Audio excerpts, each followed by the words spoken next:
Nous vitrifierons Tel Aviv. S'ils font ça, Alors tout ce qui restera d'Israël sera vitrifié. Les chiites continueront de s'exprimer. Les chiites continueront à agir. Pas seulement parler, pas seulement s'exprimer. Ils font le travail. ils agissent, pas seulement des mots, ils ne font pas que s'exprimer. Qu'est-ce qu'il reste là-bas? Se battre, combat physique, il vient de proférer une menace. Combat physique. Les forces armées iraniennes sont totalement prêtes. Si les Américains commettent une erreur dans la région, notamment sur le littoral ou en cherchant à prendre les côtes de Bahreïn et des Émirats arabes unis, Regardez leurs vidéos de propagande. Oh, il brûle en enfer. Je doute qu'il regarde vers le haut. Lui aussi brûle en enfer. Regardez ça, encore un accessoire. Une statue de la liberté sont en réalité des statues de Baal. Ils croient que les Américains adorent Baal. Une vengeance pour tous. Bon, tout le monde. Maintenant qu'il devient de plus en plus évident que le président Trump va envoyer des troupes sur le terrain d'une manière ou d'une autre, il va envahir l'Iran. Soit ce sera l'île Hague, soit le territoire iranien autour du détroit d'Ormuz. Nous ne savons pas, mais quelque chose va se passer. Je vous ai dit dans ma dernière vidéo que je ne pense pas que le président Trump va laisser ce régime au pouvoir, parce qu'ils ont au contraire durci leur position. Ils annoncent qu'un million de dollars sera désormais exigé par navire traversant le détroit d'Ormuz. Évidemment, l'Arabie saoudite ne va pas être contente, les Émirats arabes unis ne sont pas contents, et le monde entier n'est pas content. On ne peut pas laisser ce régime aux commandes. Donc les États-Unis peuvent continuer à les bombarder, ils peuvent continuer à décapiter la direction iranienne. Et je ne comprends pas pourquoi les gens disent que le temps joue en faveur de l'Iran. Pas vraiment. As-tu oublié? L'Amérique a passé près de 10 ans en Irak, puis elle a passé près de 20 ans en Afghanistan. L'Amérique peut tenir l'Iran en échec pendant 1 an ou 2. D'accord, l'Amérique peut faire ça. Je ne dis pas qu'elle veut le faire, mais l'Amérique peut le faire, surtout en prenant 90% des revenus pétroliers de l'Iran via l'île de Hague et aussi en sécurisant le détroit d'Ormuz. Ensuite, vous pouvez continuer à les bombarder à moins qu'ils n'abandonnent. Mais il semble que la haute direction du régime islamique n'est pas encore prête à abandonner. Au contraire, ils font monter la tension. Regardez donc cet analyste iranien qui est en fait le porte-parole du CGRI. Il menace carrément d'envahir les Émirats arabes unis et Bahreïn. Cette vidéo est traduite par une IA, mais les sous-titres sont 100% authentiques. Si quelque chose ne vous semble pas logique, fiez-vous aux sous-titres car ils ont été ajoutés manuellement. Écoutez bien.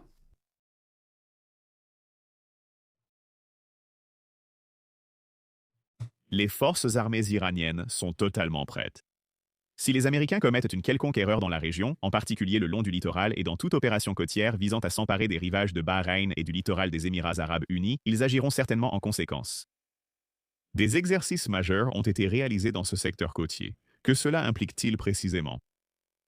L'accès aux zones littorales des Émirats arabes unis et de Bahreïn est prévu et intégré aux exercices actuels des forces armées. Aujourd'hui, un flot de fausses nouvelles circule au sujet de prétendues saisies de biens iraniens aux Émirats arabes unis, cherchant à intimider et à faire pression sur le peuple iranien par des opérations psychologiques. Je rappelle que si les Émiratis commettent une telle erreur, souvenez-vous de ce qui est arrivé à la banque SEPA lorsque Citibank of America à Dubaï a été touchée. Il est certain que les principaux centres financiers, les bourses et les marchés des devises liés aux affaires bancaires des Émirats arabes unis seront également touchés. Dans cette affaire, aucune règle fixe car les Émiratis coopèrent en permanence avec les Américains. Ils savent donc que le message est clair. Il leur est inutile de résister. Ils pensent pouvoir faire chanter l'Amérique en menaçant ses alliés dans la région. Mais ce que les bombardements indiscriminés de l'Iran sur les pays du Golfe ont provoqué, c'est qu'ils les ont unis. Au départ, ils n'étaient pas favorables à cette guerre, mais maintenant, des sources suggèrent que tant le Royaume d'Arabie saoudite que les Émirats arabes unis encouragent en réalité les États-Unis à continuer. En fait, ils ne veulent pas que l'Amérique parte prématurément. Mais en attendant, alors que le monde libre est en guerre contre la République islamique, nous avons leurs agents, leurs propagandistes, qui débitent ouvertement et fièrement leurs éléments de langage en Amérique, excitant les chiites. Regardez ce clerc chiite. Aujourd'hui, nous vivons aux États-Unis. Le pays est Tu ne devrais même pas vivre ici. Soi-disant dirigé par le président, notre président, soi-disant. Soi-disant. Vous voyez, c'est ce que ces types font. Ils sapent délibérément, intentionnellement, l'autorité du président des États-Unis. D'abord, juste pour donner des arguments à des gens comme Jake Phillips, Dan Bilzerian, Cenk Uygur, et tous ces gens qui souffrent du syndrome de dérangement anti-Israël. Et ils disent aussi la même chose que « Oh, notre pays, l'Amérique, est dirigé par Israël ». Ce n'est pas vrai. Souvenez-vous, après la fin de la guerre des 12 jours, Trump a complètement perdu son sang-froid contre Netanyahou. Et Netanyahou a dû reculer. Il ne voulait pas reculer, mais il a dû céder quand Trump a dit qu'ils ignoraient ce qu'ils faisaient en temps. Moi, je sais, ils ont violé, mais c'est Israël qui l'a violé. Israël, dès qu'on a conclu l'accord, ils sont sortis et ils ont largué une quantité de bombes comme je n'en avais jamais vu auparavant. La plus grosse quantité qu'on ait vue. Je ne suis pas content d'Israël. Quand je dis vous avez 12 heures, on ne va pas, dans la première heure, tout larguer sur eux. Je ne suis donc pas content d'eux. Je ne suis pas content de l'Iran non plus, mais je suis vraiment mécontent si Israël repart à l'attaque ce matin à cause d'une seule roquette qui n'a pas atterri, qui a été tirée peut-être par erreur et qui n'a pas atterri. Je ne suis pas content de ça. Vous savez quoi? On a en gros deux pays qui se battent depuis tellement longtemps et avec tellement de violence qu'ils ne savent même plus ce qu'ils foutent. Vous comprenez ça? Trump, c'est le patron. Oui, Benjamin Netanyahou peut entraîner l'Amérique dans une guerre à cause de valeurs partagées, d'intérêts communs et de menaces communes, c'est-à-dire la République islamique d'Iran. C'était le meilleur moment pour s'en prendre à ce régime. Donc oui, Israël a toujours voulu intervenir, mais l'Amérique ne s'est pas impliquée parce que Netanyahou prend les décisions. L'Amérique s'est impliquée parce qu'ils ont un ennemi commun, et c'était le meilleur moment pour les attaquer. Mais ces personnes sapent délibérément l'autorité du président, afin de donner du crédit à ces théories du complot. Mais honnêtement, si on se pose la question, si vous regardez simplement les informations pendant 2 jours, vous remarquerez que notre président n'est pas celui qui dirige. Il y a quelqu'un derrière. N'est-ce pas? Quelqu'un à Tel Aviv, c'est lui qui dirige. Il a accès Tout est entre ses mains. Il décide de chaque archive nationale à laquelle il a accès. Chaque document classifié, géré par lui. il choisit à sa guise. Il prend la décision. Que des théories du complot. Les chiites continueront à s'exprimer. Les chiites continueront à faire le travail. Pas seulement parler, pas seulement s'exprimer. Ils font le travail. Ils agissent, pas seulement en parole. Ils ne se contentent pas de s'exprimer. Que reste-t-il là-bas? Se battre, combat physique, menace proférée. Combat physique.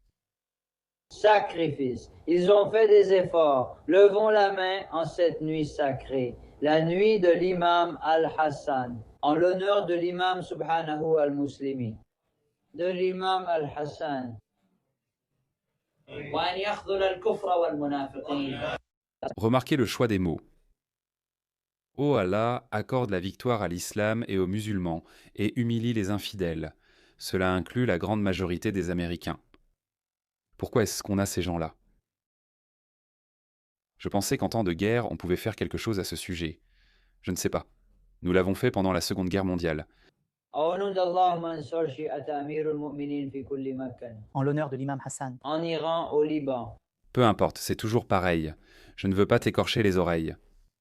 Regarde ce religieux musulman. Il dit qu'il n'y a aucune interdiction dans aucune loi islamique contre la production d'armes nucléaires. Le Pakistan possède une arme nucléaire. Les Iraniens ont déjà reconnu vouloir fabriquer une arme nucléaire. C'était une épée au-dessus de la tête de l'Amérique. C'était leur stratégie pour faire chanter l'Occident.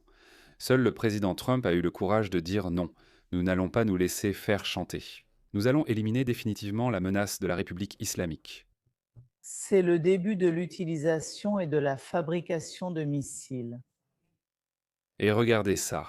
La République islamique disait au monde entier qu'elle avait volontairement limité la portée de ses missiles balistiques à 2000 km, et nous avons bêtement cru cela.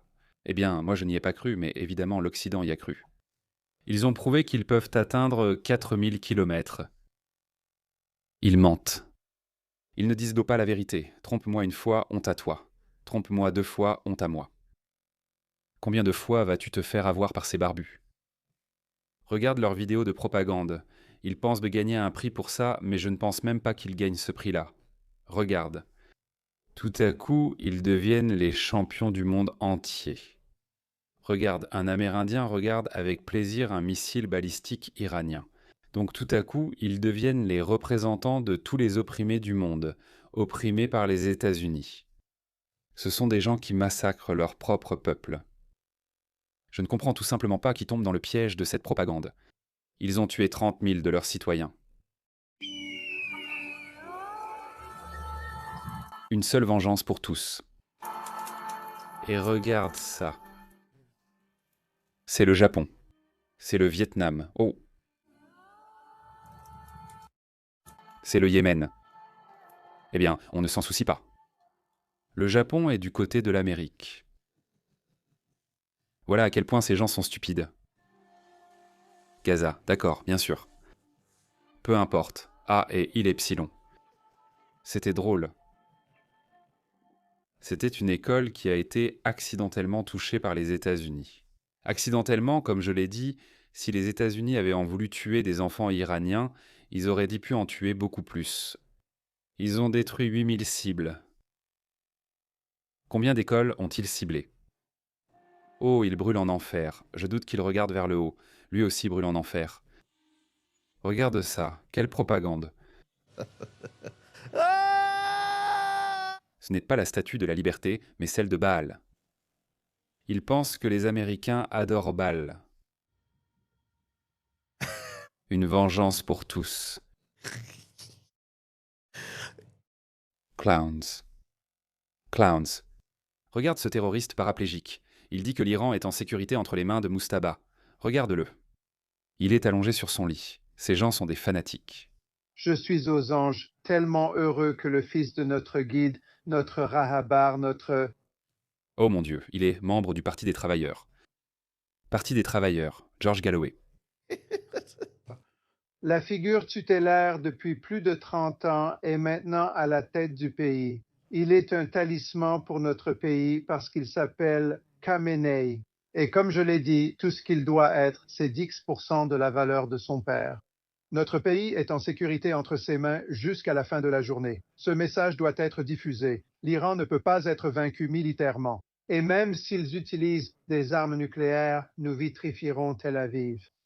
S'ils font cela, alors tout ce qui restera d'Israël sera vitrifié. L'ONU, quelle armée? Ces types sont absolument...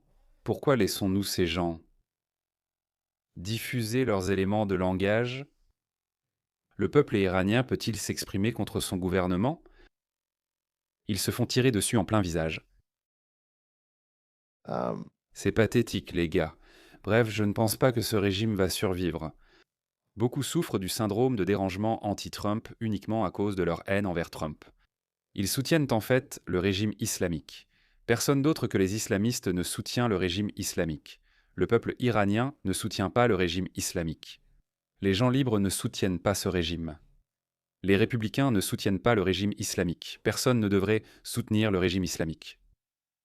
Mais ces fanatiques gauchistes wokistes en Occident soutiennent le régime islamique. C'est terrible.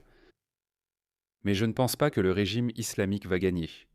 Nous allons gagner, les gars. Je ne pense tout simplement pas que Trump puisse laisser ce régime au pouvoir maintenant, car ce serait tout simplement abandonner tout le Moyen-Orient.